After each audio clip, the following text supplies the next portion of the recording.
Hello dear students, आज मैं class fifth को हिंदी सेकंड का फर्स्ट चैप्टर पढ़ाने जा रही हूँ। क्लास फिफ्थ के स्टूडेंट्स, आर यू रेडी?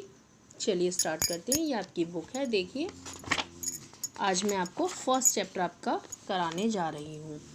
देखिए आपको दिखाई दे रहा होगा, आपकी बुक का पहला पार्ट है भाषा, लिपि तथा व्याकरण। देखिए ये यहाँ से आपका पार्ट शुरू है। आपको पिक्चर दिखाई दे रही होंगी और उसमें क्या लिखा है ये भी आपको समझ में आ रहा होगा। चलिए आपका पार्ट स्टार्ट करते हैं। सबसे पहले भाषा, पहला टॉपिक है आपका यहाँ भाषा। भाषा के बारे में देखिए बेटा, आप क्लास फर्स्ट से ही इन शब्दों को पढ़ते चले आ रहे हैं, इनकी डेफिनेशन को पढ़ते चले आ रहे हैं। भाषा क्या होता है? अपने मन के भावों को, अपने मन के विचारों को दूसरों को समझाना तथा दूसरों के विचारों और या भावों को समझना। जिस माध्यम से हम समझते हैं या दूसरों को अपने विचार समझाते हैं, वही माध्यम भाषा कहलाता है। ठीक है, भाषा क्या होता है तो क्लियर भी हो गया होगा आपको। जिस माध्यम से हम अपनी बात दूसरों तक पहुंचाएं या दूसरों के मन की बात को समझें, जिस माध्यम के द्वारा समझते हैं, वह भाषा कहलाता है। चलिए स्टार्ट करें बेटा। ऊपर दिए गए चित्रों में आपने देखा कि मम्मी पापा तथा बच्चे बोलकर अपने मन की बात को एक दूसरे से कह रहे हैं तथा सुनकर समझ रहे हैं। सड़क पर एक और गढ़े पत्थर पर लिखी दिल्ली की दूरी को पढ़कर समझा जा रहा है, यही भाषा है। इस प्रकार स्पष्ट है कि बोलकर, सुनकर, लिखकर तथा पढ़कर हम अपने मन की बात को दूसरों को समझा सकते हैं तथा दूसरों के मन की बातों को समझ सकते हैं। यही भाषा की परिभाषा भी है। देखिए आपके सामने आपको नज़र आ रहा होगा। भाषा अपने मन की बात को दूसरों के सामने प्रकट करना तथा दूसरों के मन की बात को समझना भाषा कहलाता है। यही भाषा की परिभाषा भी होगी कि अपने मन की बात को दूसरों को समझाना तथा दूसरों के मन की बात को समझना। हम जिस माध्यम से समझते हैं वही भाषा कहलाता है। आगे बढ़े इसको। देखिए अगला टॉपिक है आपका यहाँ भाषा के रूप। भाषा के दो रूप होते हैं। देखिए बेटा, ये भी आप पढ़ते चले आए हैं शुरू से। भाषा के दो रूप होते हैं। कौन कौन से होते हैं आपको अच्छे से ध्यान होगा। मौखिक भाषा, मौखिक भाषा कौन सी होती है? जब हम बोलकर अपने मुंह से या दूसरे किसी तरीके से बोलकर अपने मन की बातों को दूसरों को समझाने की कोशिश करते हैं, वो होता है मौखिक भाषा। यही यहाँ पर परिभाषा भी है इसकी। अपने मुंह या किसी दूसरे माध्यम से बोलकर अपने विचारों को प्रकट करना मौखिक भाषा कहलाता है। जैसे हम बात करते हैं, फ़ोन पे बात करना या टीवी को देखना। टीवी देखने में भी तो यही चीज़ होती है। हम टीवी को देख रहे होते हैं, सामने वाला हमें बोलकर अपनी बात समझा रहा है और हम सुनकर समझ रहे हैं। यही मौखिक भाषा का रूप है। भाषा का दूसरा रूप है लिखित भाषा। देखिए आपके सामने आपको समझ में आ रहा होगा। लिखित भाषा क्या है? किसी भी तरीके से लिखकर अपने विचारों को प्रकट करना लिखित भाषा कहलाता है। मतलब जब हम अपने मन की बात को लिखकर दूसरों के सामने प्रकट करते हैं और सामने वाला पढ़कर उसे समझ लेता है, ये लिखित भाषा का उदाहरण होता है। जैसे कॉपीज़ में आप वर्क करते हैं, लिखकर हमें देते हैं, हम उसे चेक करते हैं, या कोई और बात आप लिखकर हमें देते हैं, हम उसे पढ़ के समझ जाते हैं, टीचर समझाता है। या न्यूज़पेपर्स जैसे होते हैं, न्यूज़पेपर्स भी होते हैं ना, वो भी यही लिखित भाषा का रूप है। कोई भी चीज़ आपके सामने लिख कर आई और आपने पढ़ा और समझा। इसी प्रकार मौखिक भाषा का भी यही था कि हम बोलकर समझाते हैं, लिखित भाषा में हम लिख कर समझाते हैं। ये आपके भाषा के दोनों रूप आपको क्लियर समझ में आ गए होंगे। इसके बाद आप अगला टॉपिक जो है आपका वो यहाँ है विभिन्न भाषाएं तथा बोलियाँ। देखिए बेटा, ये भी टॉपिक आपको ज़्यादा समझाने की ज़रूरत नहीं है। आप अच्छे से जानते हो कि हमारे देश में विभिन्न बोलियाँ और भाषाएं बोली जाती हैं। अब भाषा और बोली में क्या अंतर है ये आप शुरू से समझते चले आए हो, आपको अच्छे से पता होगा। ठीक है, बोली क्षेत्रीय भाषा होती है और भाषा जो पूरे पूरे राज्य में बोली जाती है या मुख्य जो होती है भाषा होती है हमारी। इसके बारे में देखिए अब यहाँ स्टार्ट करते हैं पढ़ना इसको। संसार के अलग अलग देशों की भाषाएं अलग अलग हैं। संसार की प्रमुख भाषाएं हैं चीनी, स्पेनिश, अंग्रेज़ी, हिंदी, फ्रेंच, लैटिन, जापानी, उर्दू, फारसी आदि। संसार के अलग अलग देशों में सभी भाषाएं अलग अलग बोली जाती हैं। हमारे देश के विभिन्न राज्यों में भी अलग अलग भाषाएं बोली जाती हैं।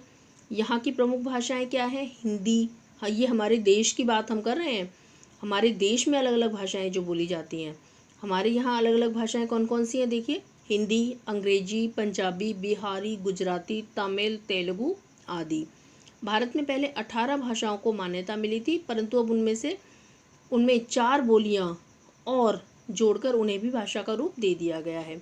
वे 4 बोलियां जो अब भाषा के रूप में मान्य हैं इस प्रकार है। कौन कौन सी 4 बोलियां हैं जो अब भाषा के रूप में मान्यता जिन्हें मिल गई है? कौन कौन सी हैं देखिए, बोडो, डोगरी, मैथिली और कोंकणी। इस प्रकार अब भारत में 22 भाषाएं प्रचलित हैं। 22 भाषाएं कौन कौन सी हैं कुल मिलाकर, ये भी मैं आपको बता रही हूँ। देखिए इस चैप्टर में आपका ये देखिए कौन कौन सी भाषाएं हैं। 22 भाषाएं जिसे मान्यता हमारे देश में मिली हुई है। भारत में जिन भाषाओं को मान्यता मिली हुई है वो भाषाएं हैं असमिया, बंगला, बोडो, डोगरी, गुजराती, हिंदी, कन्नड़, कश्मीरी, कोंकणी, मैथिली, मलयालम, मणिपुरी, मराठी, नेपाली, ओडिया, पंजाबी, संस्कृत, संथाली, सिंधी, तमिल, तेलुगु और उर्दू। ये 22 भाषाएं हैं जिन्हें हमारे देश में मान्यता मिली हुई है भाषा के रूप में। क्लियर? नेक्स्ट टॉपिक पढ़ते हैं, आइए। लिपि, अगला टॉपिक है यहाँ लिपि। देखिए भाषा बोलते समय जो शब्द हमारे मुख से निकलते हैं उनकी ध्वनियों को लिखने के लिए कुछ चिन्ह निर्धारित होते हैं। यही चिन्ह लिपि कहलाते हैं। लिपि क्या होता है? भाषा को लिखने का जो ढंग होता है, भाषा को लिखने का जो तरीका होता है, जिन चिन्हों के द्वारा किसी भी भाषा को लिखा जाता है वो लिपि कहलाती है। हर भाषा की अपनी अपनी लिपि होती है अलग। ये आपकी कुछ भाषाएं यहाँ दी गई हैं और उनकी लिपियाँ दी गई हैं। हिंदी भाषा की लिपि देवनागरी है, पंजाबी भाषा की गुरुमुखी है, संस्कृत की भी देवनागरी लिपि है, तमिल भाषा की लिपि भी तमिल ही है, अंग्रेजी भाषा की लिपि रोमन है, उर्दू की फारसी, मराठी की देवनागरी, नेपाली की देवनागरी। लिपि अर्थात भाषा के लिखित रूप द्वारा किसी भी भाषा के साहित्य को अमूल्य धरोहर के रूप में सुरक्षित रखा जा सकता है। लिपि के द्वारा हम किसी भी अपनी भाषा के साहित्य को सुरक्षित रख सकते हैं। नेक्स्ट आगे देखिए, इसमें अगला टॉपिक है यहाँ आपका ग्रामर, व्याकरण। देखिए व्याकरण, ये भी आपने शब्द पहले पढ़ा होगा अपने सिलेबस में। चलिए यहाँ दोबारा से हम आपको समझा रहे हैं। बोलते, लिखते अथवा पढ़ते समय हम जिस भाषा का प्रयोग कर रहे हैं वह शुद्ध है या नहीं, इसका ज्ञान हमें व्याकरण से होता है। व्याकरण ही वह शास्त्र है जो हमें भाषा को शुद्ध रूप से लिखना, पढ़ना या बोलना सिखाता है। देखिए व्याकरण क्या होता है? किसी भी भाषा को शुद्ध रूप से लिखना, पढ़ना या बोलना हम जिसके द्वारा समझते हैं। ठीक है, हमें जैसे जिस शास्त्र के द्वारा हमें किसी भी भाषा का लिखना, बोलना या पढ़ना समझ में आता है वो व्याकरण कहलाता है। आगे देखिए कुछ उदाहरण पढ़िए। मीरा गाना गा रहा है, कल जाना है मुंबई मुझे। ये शब्द, ये दोनों ही जो वाक्य हैं दोनों ही गलत हैं। मीरा गाना गा रहा है, देखिए मीरा क्या है? स्त्रीलिंग है और उसके लिए हम गाना गा रहा है नहीं बोल सकते, ये अशुद्ध हुआ। कल जाना है मुंबई मुझे, ये भी गलत है। क्यों? इसमें क्रमबद्ध तरीके से इन शब्दों को नहीं लिखा गया है। शब्दों का जो क्रम है वो सही नहीं है। चलिए हम इसमें आगे पढ़ते हैं। देखिए क्या है आगे है, मैंने तेरे से नाराज हूँ। मैंने तेरे से नाराज हूँ, देखिए ये भी अशुद्ध है। और टरक, हरीश, हरीश डिब्बा बंदर, ये शब्दों को गलत तरीके से लिखा गया है, ये भी शुद्ध रूप नहीं है। आगे पढ़े। आपने चारों उदाहरण देखे, सभी में कोई ना कोई अशुद्धि है। पहले उदाहरण में लिंग संबंधी अशुद्धि है। हाँ देखिए, मैंने आपको पहले भी समझाया था, मीरा गाना गा रहा है लिखा गया था ना, लेकिन मीरा लिंग, मीरा स्त्रीलिंग है और उसके लिए हम गा रहा है नहीं लगा सकते। हमें स्त्रीलिंग को हम कैसे लिखते हैं स्त्रीलिंग के साथ, मीरा गाना गा रही है, लिंग संबंधी अशुद्धि कहलाती है ये। दूसरा वाक्य था, मुझे कल मुंबई, सही करके इसको लिखा जा रहा है, मुझे कल मुंबई जाना है। तीसरा जो हमने पढ़ा है, मैंने तेरे से नाराज हूँ, ये भी अशुद्ध है, शब्दों का अशुद्ध प्रयोग है, मैं तुझसे नाराज हूँ, ये सही होगा इसका। चौथे उदाहरण में लिखने संबंधी अशुद्धियाँ, वर्तनी संबंधी अशुद्धियाँ थी, जैसे ट्रक, ट्रक को कैसे लिखा गया था देखिए, टरक, जबकि ट्रक को लिखने का तरीका क्या होता है, ये हरीश डब्बा बंदर, ये इस तरीके से इसमें लिखने संबंधी अशुद्धि थी। ठीक है, शुद्ध रूप इसके अब जो आए हैं ये शुद्ध रूप आए हैं। क्या आप जानते हैं कि उपयुक्त सभी अशुद्धियों के सही स्वरूप का ज्ञान हमें कैसे हुआ? इसका ज्ञान हमें व्याकरण के द्वारा होता है। व्याकरण हमें यह सिखाता है कि किस तरह हम सही वाक्य तथा सही शब्द को बोलें और लिखें। हर भाषा के कुछ नियम होते हैं, व्याकरण से ही हमें इन नियमों की सही जानकारी मिलती है। देखिए, अब तो आपको समझ में आ गया होगा व्याकरण क्या है। भाषा को शुद्ध रूप से लिखना, पढ़ना या बोलना, ये सिखाने वाला शास्त्र व्याकरण कहलाता है। किसी भी भाषा को सही तरीके से लिखना, पढ़ना या बोलना हमें जिस शास्त्र के द्वारा पता चलता है, जिस शास्त्र के द्वारा उसका ज्ञान हमें होता है, वो व्याकरण कहलाता है। इसके बाद आगे पढ़े हम इसे। अब है व्याकरण के विभाग, पार्ट्स ऑफ ग्रामर। देखिए, व्याकरण के विभाग, व्याकरण को चार विभाग होते हैं व्याकरण के। इसके पहला देखिए, इसको कितने पार्ट्स में बांटा गया है, इसके 4 पार्ट्स होते हैं। व्याकरण के 4 विभाग होते हैं। सबसे पहला है वर्ण विचार।